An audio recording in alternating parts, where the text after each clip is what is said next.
அடுத்ததாக ரிஷபராசி. ரிஷபராசிக்கு சனி பகவான் வந்து மிக மிக யோகமான கிரகம். அதாவது 9-10 கூடிய கிரகம். பூர்வ புண்ணியகாரகன், கர்மகாரகன், தொழில்காரகன் சொல்லக்கூடிய மிக உயர்ந்த கிரகம் வந்து சனி பகவான்.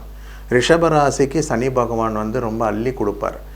அப்படிப்பட்ட சனி பகவான் 9-10 கூடியவர் லாபஸ்தானத்தில் வரார். இப்போ இவ்வளோ நாள் வரைக்கும் பட்ட கஷ்டமெல்லாம் இப்போ ஒரு ஃபுல் ஸ்டாப் வைக்க போகுது. ஸோ இந்த சனி பெயர்ச்சி முதல் தர யோகமான கிரகம் அப்படின்னு பார்த்தா ரிஷபராசிக்கு தான் கொடுக்கணும். 100க்கு 100 மார்க் கொடுக்கலாம் இந்த ரிஷபராசிக்கு. ஸோ லாபஸ்தானத்தில் யோகாதிபதி சஞ்சாரம் செய்யும் போது சிறு உழைப்பு, அதாவது ஹார்ட் ஒர்க் சொல்கிறத விட ஸ்மார்ட் ஒர்க் அப்படின்னு சொல்லலாம். ஸோ ரொம்ப சீக்கிரமாக எல்லா விஷயங்கள்லையும் நீங்கள் ஜெயிக்க போகிறீங்க. உங்களுக்கு அதிர்ஷ்டம் உங்கள் பக்கம்தான் இருக்க போகுது. சனி வந்து பார்த்திங்கன்னா 11ஆம் இடத்துல இருந்து உங்களுடைய ராசியை பார்க்கறது ரொம்ப நல்ல விஷயம். ஸோ பூர்வ புண்ணியக்காரகன் லாபஸ்தானத்திலிருந்து ரிஷபராசியை பார்க்கறது மிக மிக யோகம்.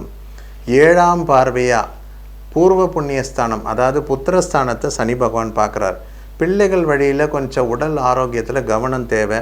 காரணம் என்னென்னா 5ஆம் இடம் வந்து நட்பு ஸ்தானமாக இருந்தால் கூட, கன்னி வீடு நட்பாக இருந்தால் கூட பிள்ளைகள் வழியில் கொஞ்சம் நம்ம சின்ன சின்ன கவலைகள் இருந்தால் கூட கொஞ்சம் அதுக்கான இன்ட்ரெஸ்ட் எடுக்கணும். 10ஆம் பார்வையாக சனி பகவான் வந்து பார்த்திங்கன்னா ராசிக்கு 8ஆம் இடத்தை பார்க்குறார்.